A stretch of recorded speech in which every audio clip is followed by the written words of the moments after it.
বিয়ার তারিখটা তাহলে কবে করা যায়? মানে কবে করলে আপনাকে সুবিধা হয়? আম্মা যা করার আজকেই করো, আমি আরেকদিন আসতে পারবো না। এমনিতে আরোটা ফালাই রেখেছি।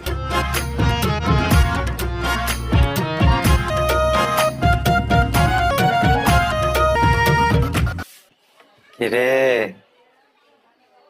ভালো? যা কাজ করছ। এখন তো মন দুইটা।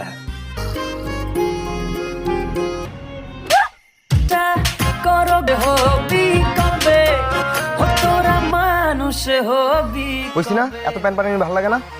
তবে বলে কি করবো একটা আমি পিরিতে বুঝি কম বুঝাইলেও বুঝি